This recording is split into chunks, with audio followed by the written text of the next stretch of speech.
Okay, hi everybody. I am so happy you are all here today. I am so excited to share this masterclass with you on the journey to better gut health, to get you started on your journey and making better decisions to improve your gut health. If you have any questions throughout the meeting, just let me know. And I just want to make sure, can everybody hear me all right? If you can just let me know in the chat or yeah, just let me know if you can hear me and see my screen.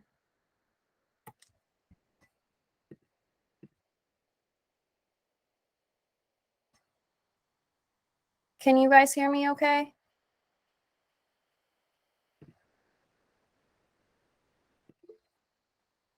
Okay, thank you so much. All right, so let me know. I have my screen shared right here. If you can't see it, just let me know. Okay, so let's get started. The goals for today is I'm going to go over briefly how the digestive system works and how it feeds into making sure that we have optimal gut health.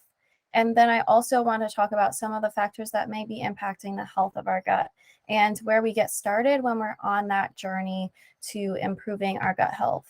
We're also going to talk a little bit about the food and the nutrients and some of the other things that you can be doing to help support a happy gut. I also have an awesome special on my services that I'm going to be offering at the end that you're not going to want to miss. This is an exclusive deal just for the people that are here today live, and I can't wait to share it with you. A little bit about me first. I am Dr. Alyssa. I'm a naturopathic doctor licensed in Connecticut. I graduated from Bastyr University in San Diego. And fun fact about me, I've lived in 4 different states in the past 5 years. And in the past year, I've lived in 3 out of those 4 states. And so right now I'm in New York, and I'd love to hear if you guys can throw in the chat where you're tuning in from. Right now I'm in New York, and where are all of you guys? And while you guys, Los Angeles, awesome. So you're over there on the West Coast. I loved California. I loved living there. I was feeling called to come back to the East Coast. And I love North Carolina too. Are you by the beach? It's so nice down there. Yeah, so thank you for sharing that with me. It's so great to have people from coast to coast joining in on this masterclass. My passion as a naturopathic doctor is helping women who have been struggling with bloating and struggling with constipation and hormonal imbalances as well, because I find that oftentimes all of these come together as a package deal, and it's so frustrating as women. And I'm sure most of you can relate that sometimes we feel that we have all these digestive symptoms, and we also have hi. We also have all of these, we have these digestive symptoms, and we also have these period symptoms as well. And sometimes they come hand in hand. And so I really try to help my patients try to overcome that and work on this, because oftentimes I feel that our digestion and our reproductive female health are very related. Okay, and so I told you I was going to go into a little bit about how digestion works. And so our digestion is really, the purpose of it is to break down the food into the smallest particles possible, because without these small particles, we're not going to be able to access the nutrients that are in our food, and our body absorbs that to do cellular processes like creating energy so we can get up and go through our day and not feel tired. It helps support and build our hormones, and it also helps support our neurotransmitters, which is responsible for everything going on in our body.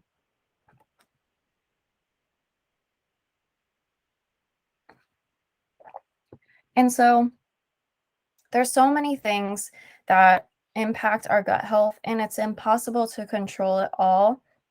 But we want to be able to manage what those things are doing to our digestive tract. And we want to make sure that we are fueling our body and we're able to make all of those things that I just mentioned on the previous slide.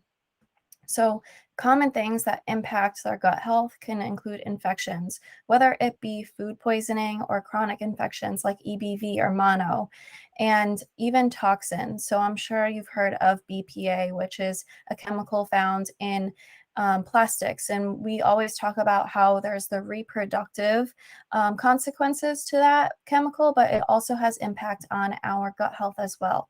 And certain drugs, medications, those have an impact on our gut health.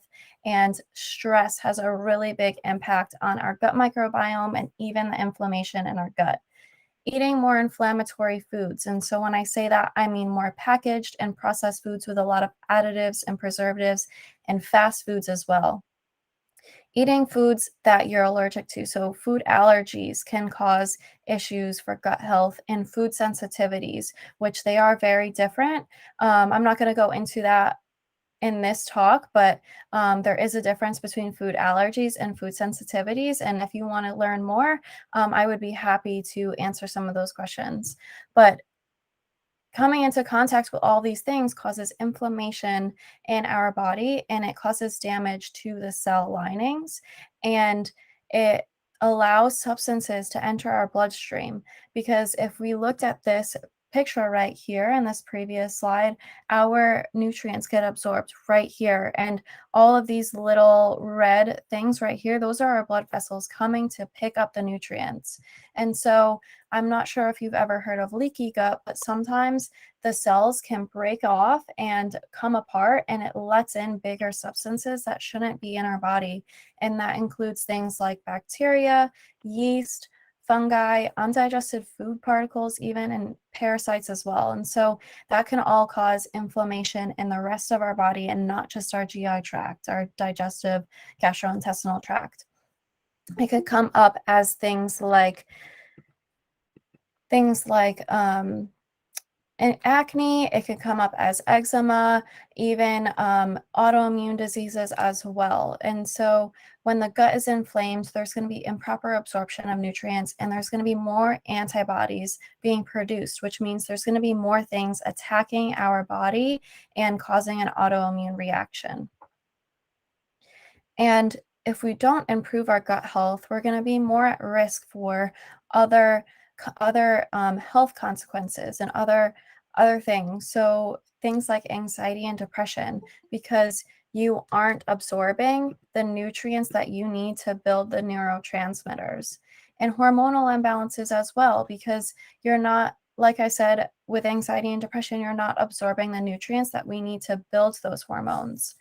And also, if there's a disruption when there's a disruption in the gut microbiome, this impacts our estrogen, causing reabsorption of the estrogen and putting us more at risk for estrogen dominance, which causes more PMS symptoms, breast tenderness, painful periods, heavy periods, and all of these other things that could cause those hormonal imbalances. And this is why I say hormones and gut health are often very related. And autoimmune diseases, because there's more inflammation and you have more risk factors, and you could have more risk factors like family history, putting you more at risk for autoimmune diseases. And then poor nutrient status. I'm sure many of us have heard or have been in that seat where we say, I'm anemic, I don't have enough iron. And this could be because one of the reasons could be because of poor absorption of nutrients. And vitamin B12 is another one of those as well, where if we aren't properly absorbing our nutrients, we could be more at risk for deficiency with that. And I'm sure we've all noticed a time where we feel like we're eating better, we're eating healthier, and we feel amazing and we feel great. And that's because we're presenting our body with the nutrients that we need to function and get through our day, and we're fueling our cells in our body. And then there's those times where we are eating crappy foods, eating fast food all the time, or maybe consuming more alcohol, and we just feel like crap because we're not giving our body the things that it needs for those building blocks to neurotransmitters, energy, hormones, and everything like that. So our gut health is so important for our everyday life. And when we get started on our gut health journey, sometimes it can be a little overwhelming, and trying to figure out where you start is one of the biggest obstacles. And so I'd love to hear from you, or I'd love to just let you guys know that if you have any questions throughout this, just pop it in the chat. I'll try to answer as I go, and then we'll have time for questions at the end. And when we take a look at what we're already doing, we want to see what do our meals, and when we're getting started with our gut health journey, we want to take a look at what our meals mostly consist of. So do you feel like you are eating more carbs? How is your protein intake? Are you eating enough protein throughout the day? And I feel like fats are something that have been given a bad rap, but not all fats are bad, and we need it to make energy and to help support our body and our hormones. And do you rely on a lot of packaged foods to prepare your meals? Are you eating out a lot? Are you eating more fast foods? These are questions that you can start to ask yourself when you're getting started on your journey to better gut health. And if you're unsure of if you're eating healthy or not, what do you do then? And if this is a question that you're asking yourself, that's okay, because maybe you're just getting started on your health journey and you don't know anything about gut health, and that's the purpose of this masterclass, is to help get you to a point where you feel comfortable, where you can take 1 or 2 steps to improve your gut health and get you started in the right direction. And just signing up for this masterclass, coming and joining in and listening in is just the first step, and just taking that initiative brings you to a healthier life already, because you already have that awareness of what to do next. And one thing I like to do a lot, especially when we're trying to become healthier and take a look at our diet, is to do a diet diary. And I usually get a lot of questions answered by doing diet diaries with my patients, because we get to look at what they're doing for every single meal, almost every single day. And so let me know in the chat if any of you have ever done a diet diary before. I know a lot of doctors have recommended this. When I was younger, had a doctor who recommended me, and she didn't call it a diet diary, but she did say, write down everything you eat and figure out what's going on, because I used to have my own gut issues, and I noticed a correlation with some of the foods that I would eat and some of the symptoms that I had. And normally, like I just mentioned, we are going to be doing a diet diary to notice a correlation between the symptoms and the foods that we're eating. And I also like to use a diet diary as a tool to evaluate our diet, to see where we can improve in our food choices. And this gives us a really good idea of what my patient is doing, and where we can improve, and what they're doing well that they should emphasize even more. And one thing I want to note before we move on to the next slide is that if you do have a history of an eating disorder, I would encourage you to do this under the supervision of a doctor. Do not do a diet diary on your own. It's important to make sure that you are being safe and being cautious and making sure you take care of yourself. So that's one thing I wanted to let you all know, that if you do have a history of an eating disorder, please be careful when you're doing a diet diary. And what do you do after you write down and you do a diet diary? I like to think of this as a no judgment zone, and this is usually for your eyes only, unless you are sharing it with somebody else, like your doctor or a spouse, or a partner. And so this is just for you, and we want to just make sure, we want to look at what you're doing. And so the first thing that I like to do when I see a diet diary is to list out 3 things that you did that were healthy and that you were super proud of, because we want this to be a good experience for you. and we don't want to be judgmental and down on ourselves.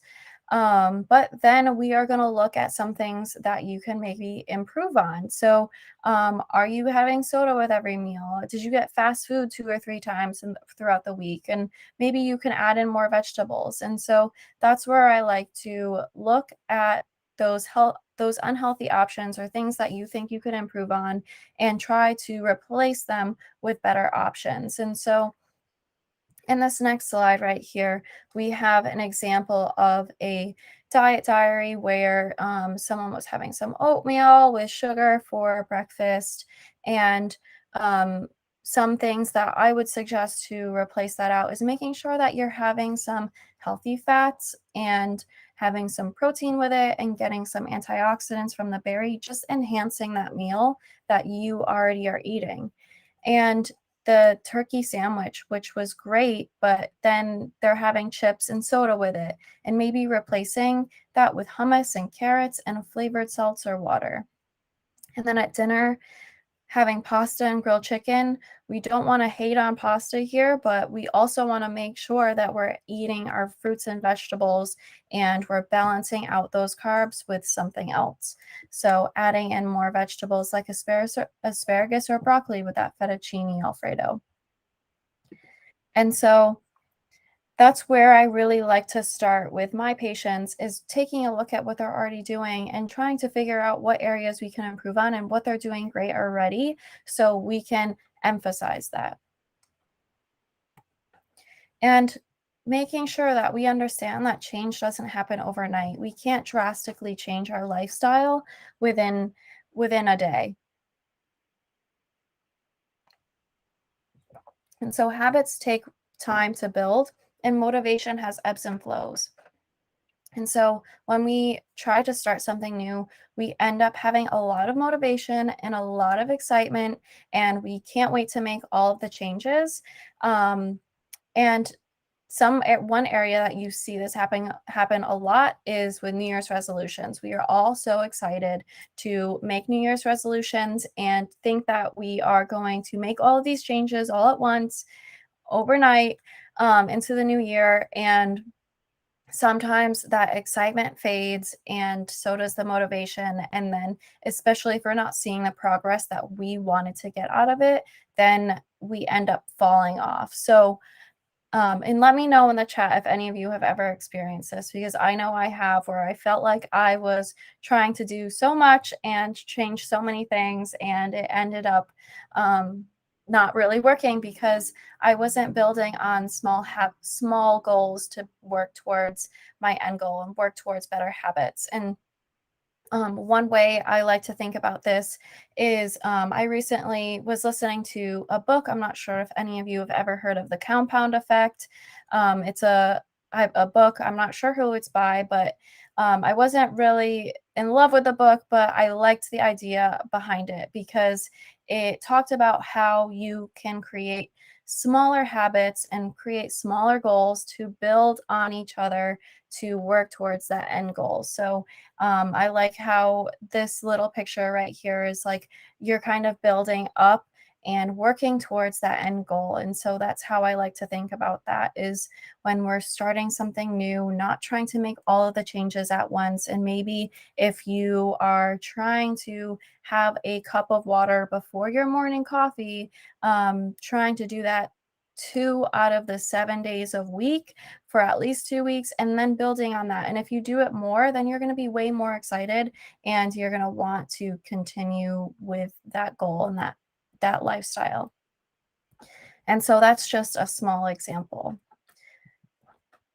And now let's get into some of the other ways and other things that you can do to improve your digestion.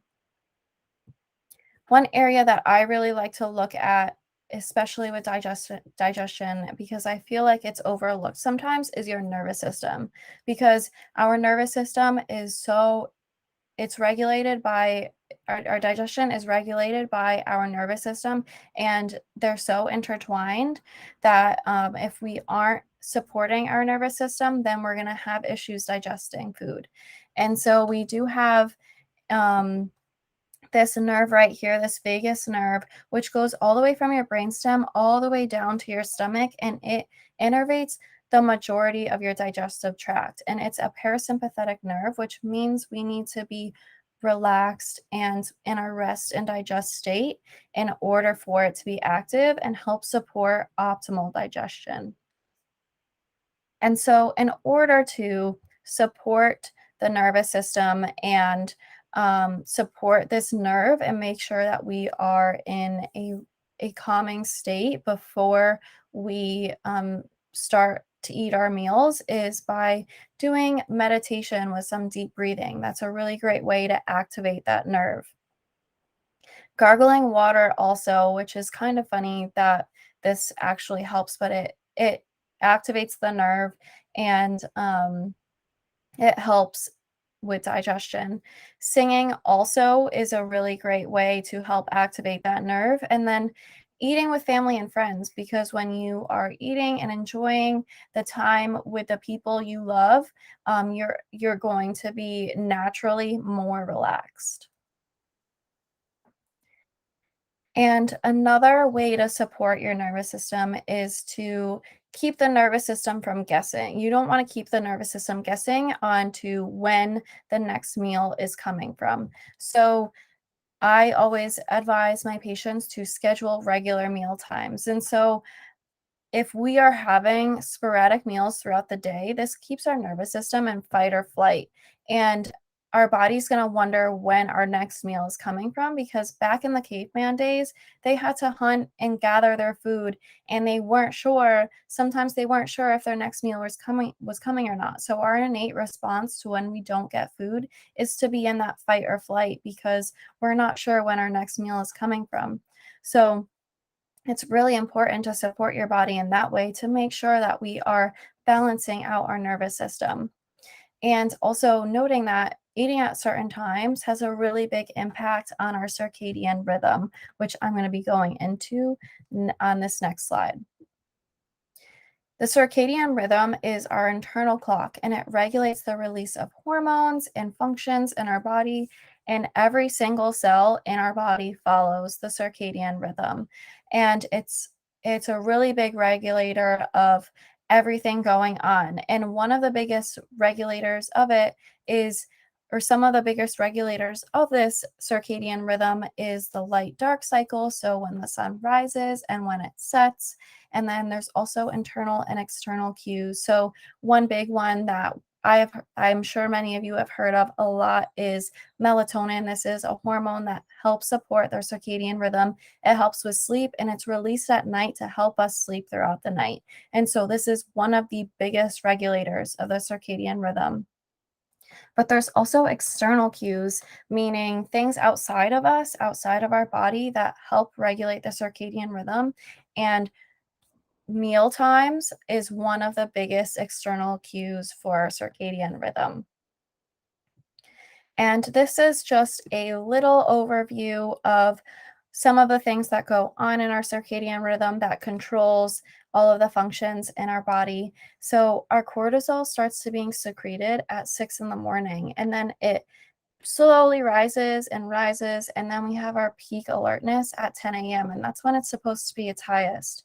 And then as we go throughout our day, it decreases, and there's a few other things that are going on that are controlled by our circadian rhythm, like our cardiovascular and skeletal muscle strength. Our fat levels in our blood are going to fluctuate throughout the day, even our body temperature and blood pressure.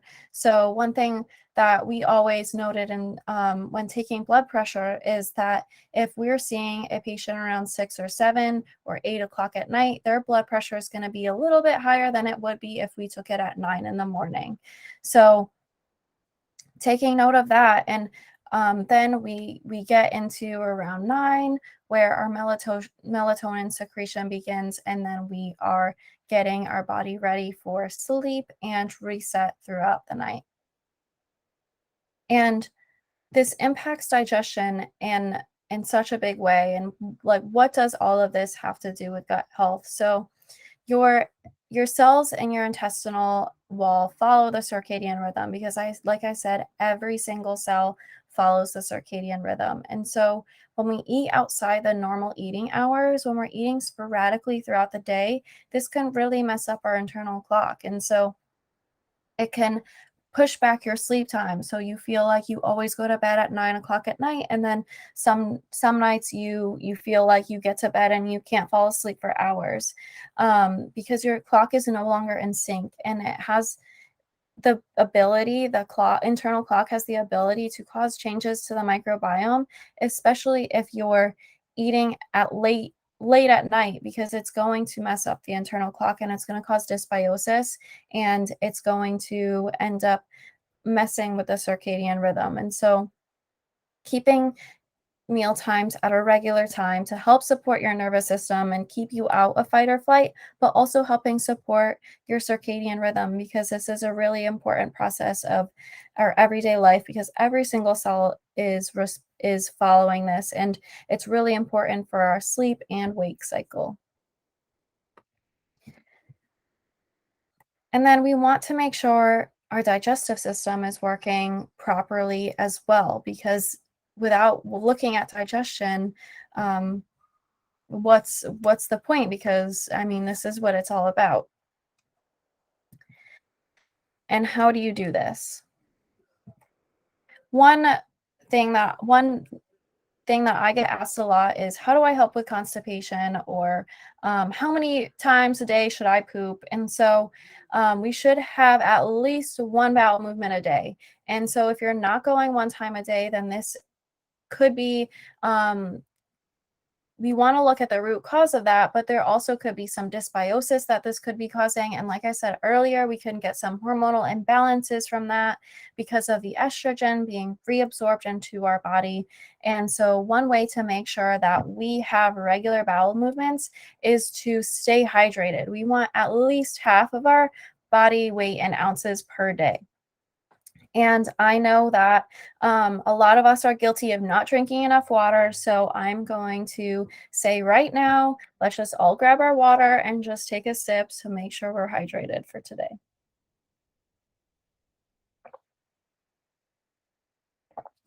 Okay, I hope you actually took a sip of water, because water is important for regulating bowel movements, and it's right important for increasing energy and all of our all the good things in our body. It helps with so much. So another thing that we can do to make sure that we have regular bowel movements is to aim to get at least 25 grams of fiber per day.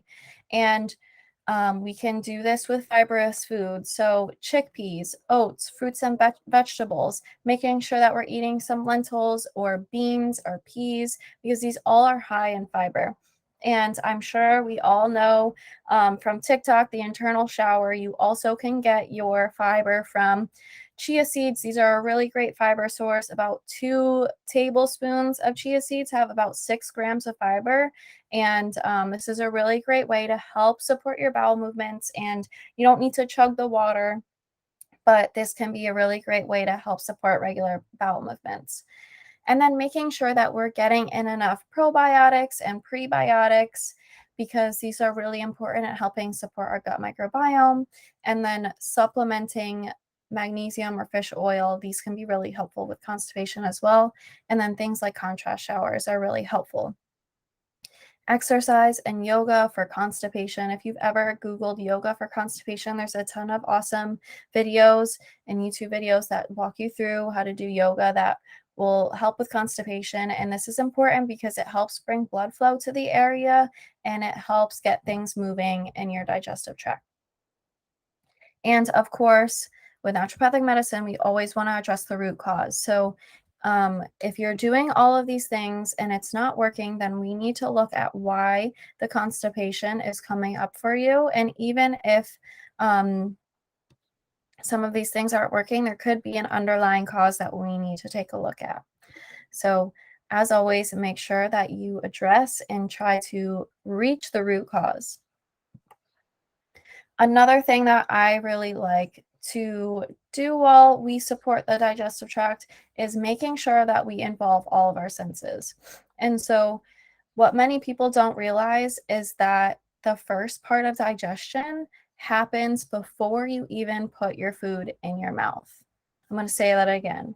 The first part of digestion happens before you even put the food in your mouth.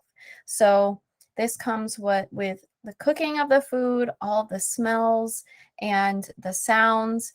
Right here, I put listening to the food cook because I feel like it's a little hard to incorporate some of the hearing part of eating food and involving your senses, but taking a look at all the colors, all the smells, and the act of just cooking your food sometimes gets your digestive juices secreting. And so I'm sure that you've walked into a room and you've smelt food or you saw food and your mouth immediately started watering. That's because that's one of the first parts of digestion. And we want to make sure that we are allowing that to be a part of the process.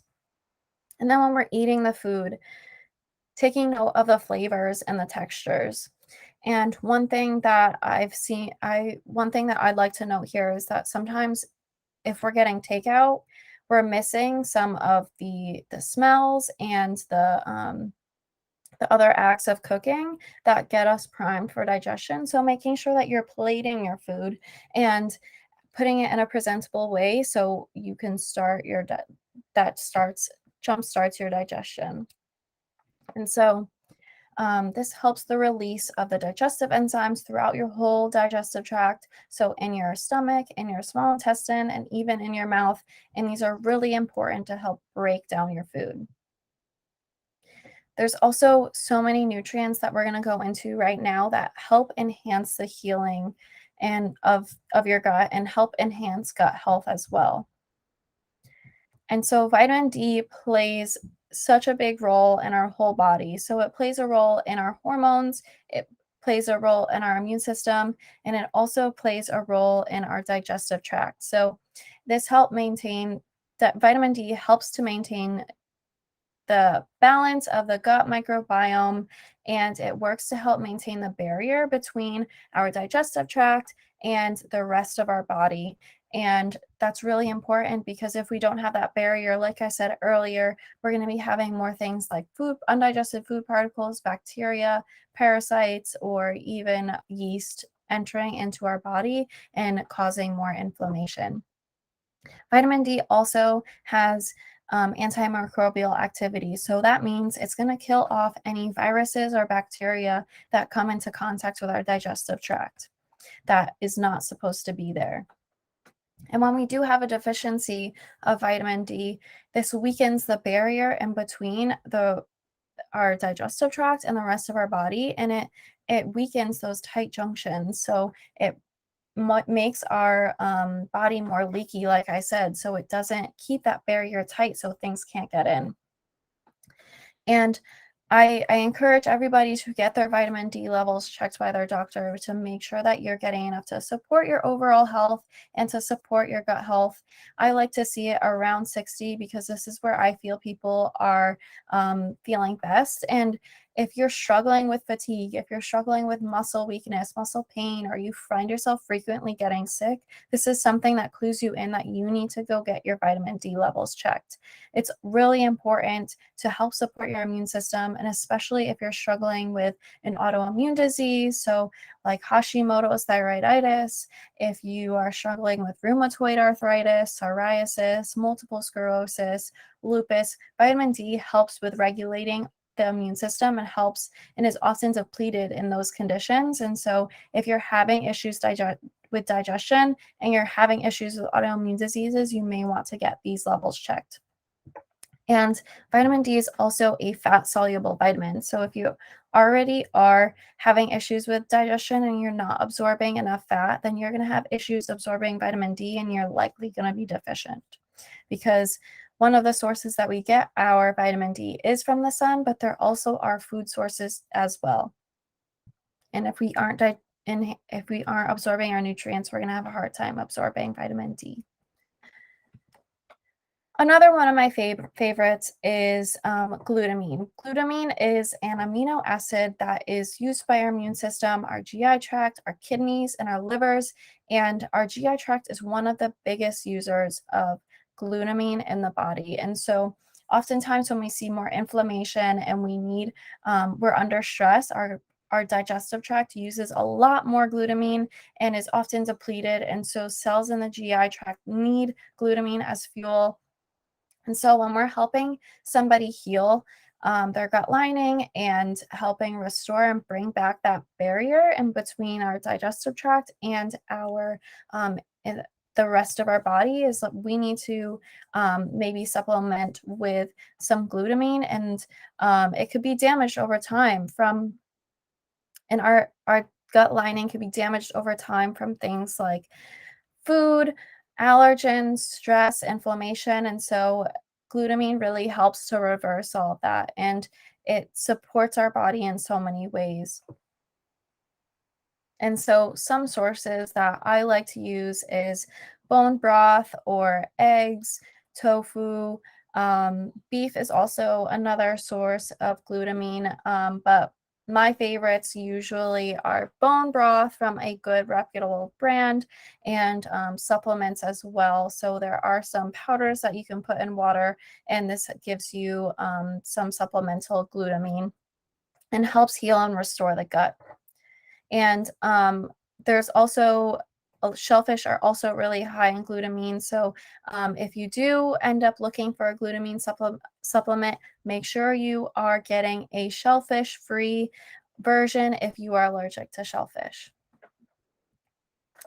Another really big one, I went down the rabbit hole the other day with carrots. I said this the other day and I realized I was talking about carrots and I was going down the rabbit hole. That was a really bad joke, but I hope you guys got it. um, so carrots are really awesome for gut health because they're rich in a lot of minerals and vitamins. So they're really high in potassium and magnesium, iron, copper, and manganese. And so these are all really helpful in supporting our gut lining, helping restore our gut health. And it also is really great for hormone balancing as well. But they're also really high in B vitamins and vitamin E and vitamin K.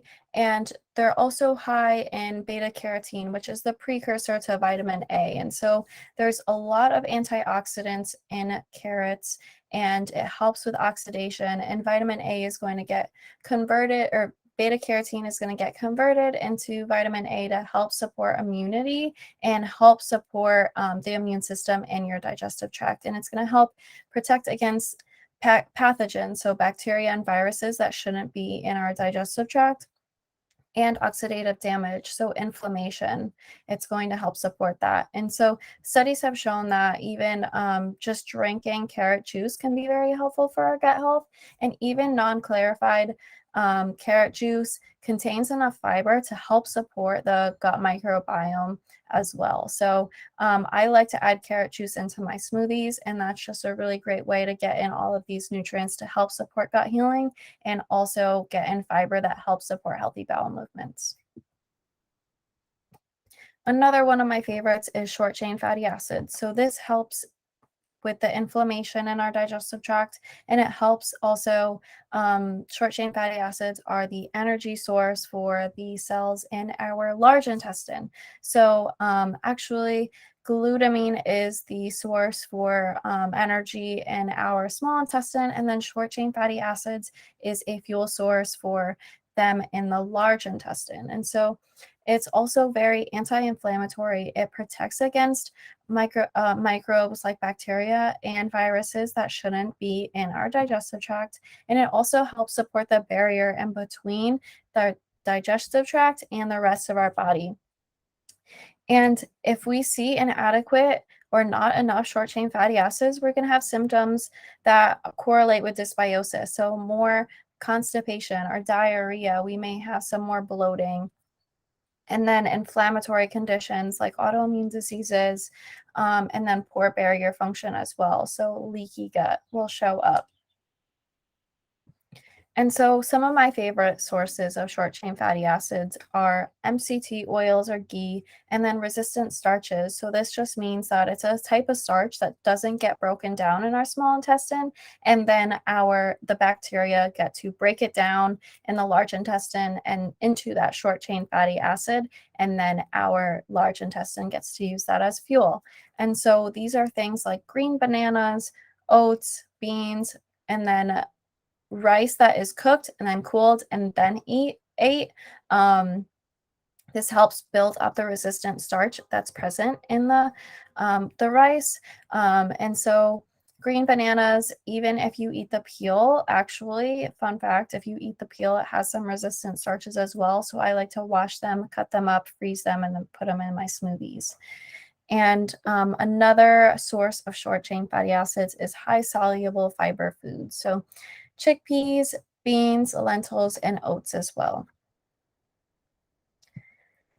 A really big one for gut health is probiotics. And so this helps you digest food, and probiotics really help you digest food. The bacteria in your gut are really important for this, and it helps the bacteria in our gut help to make essential nutrients. So vitamin K, vitamin B5, and vitamin B12 are nutrients that are really vital in the process of bacteria making them, and then um, helping prevent pathogens from taking over. So if you have a really strong presence of a ton of good bacteria in your gut, one little virus can come in and they're not going to have any room to stay. So they're going to be kicked out.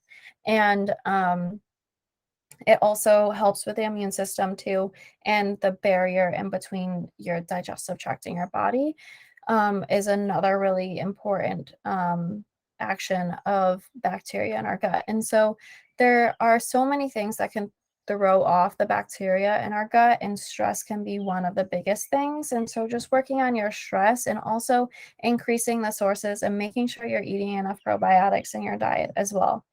And some sources of them can be yogurt or cultured sour cream and cottage cheese to make sure that they have those probiotic strains. And then all of these things are really fermented and cultured, this whole list right here. So we have some sauerkraut and kimchi, tempeh, kefir, kombucha, miso, and fermented pickles. So if you're going to the grocery store and you're just getting the regular dill pickles off the shelf, likely they are vinegar, or they're soaked in vinegar to pickle, and they're not going to have the healthy bacteria and probiotics that we want. So we want to make sure we're getting an actual pickled and fermented cucumber for those pickles.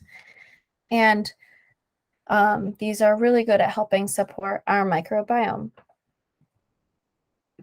Another really great way to support your microbiome is making sure that you're getting prebiotics in your diet. And so these are usually fibers that can't be broken down by the enzymes in your digestive tract. So they're going to be feeding the bacteria that are already in your gut, and your bacteria are going to start eating these prebiotics, and they're going to duplicate and replicate, and they're going to flourish and kick out all the bad bacteria and gut and other viruses there, and they're going to try to help take over and make sure that your microbiome is as beneficial as it could be. So it also provides nutrients to the cells in your gut. And probiotics are really great, and I feel like they're a little underestimated because everyone always talks about probiotics, but we want to make sure we feed the things that are already there. And some sources of prebiotics are apples, bananas, mangoes, onions, and garlic are a really good one. Asparagus, leeks, and full disclosure, I have never had a leek before, and I'm actually like really sad about it because they look really good, and I've been really wanting some lately. I've been seeing some really good recipes with them, so I think in the next week I'm gonna have to make something with a leek because they look so good. And then artichokes, raw apple cider vinegar, and nuts as well are a really great source of prebiotics. And I just before we ended today, I do want to let you know that, and before I open up to questions, I want to tell you about the special that I'm having with everybody here who signed up for this masterclass. So for the next 48 hours, I'm giving all of you 15% off of my new client package. And this package includes one initial visit with me, which is 90 minutes. We are going to go into everything in detail about what's going on with you. So, we're going to go over all of your symptoms and we're going to dive really deep into that to figure out what the root cause is. And then we're going to go into your past medical history, what supplements and medications you're taking. And I talk a lot about diet, sleep, and energy levels, stress levels. We look at your movement and exercise routine just to make sure that we are covering all of our bases. And with naturopathic medicine, we like to look at the things that determine our health, and those are a really big area for that. So, in the first visit, we're going to be going over all of that. And then this also includes one comprehensive test. So after that first visit, we are going to run a test. So that could be a stool test, a food sensitivity test, and or even if you're having more issues with hormones, we could do a hormone test. It really just depends on your symptoms and how you present and what we think is best. And then in the second visit, we are going to have a 45-minute follow-up where we will go over the results from that comprehensive test, and I will give you a plan based on those results. And I will send you home with that, and then we will have a 30-minute follow-up a few weeks after that to make sure that you are implementing the steps and you are on track to better gut health and making sure that you are going to get the results that you want. And so for everybody who attended today, you get 15% off of my new client package. And so this is a great deal. It's $120 off. And so the price is $680.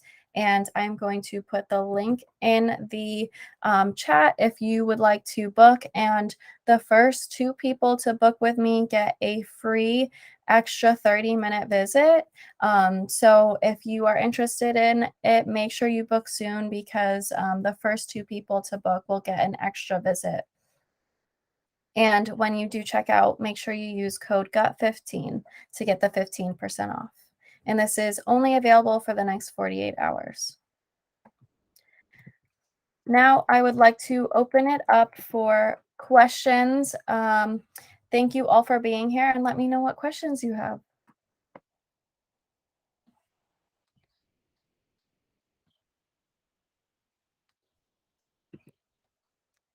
Awesome.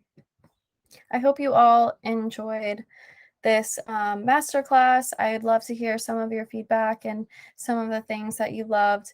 Thank you so much for being here.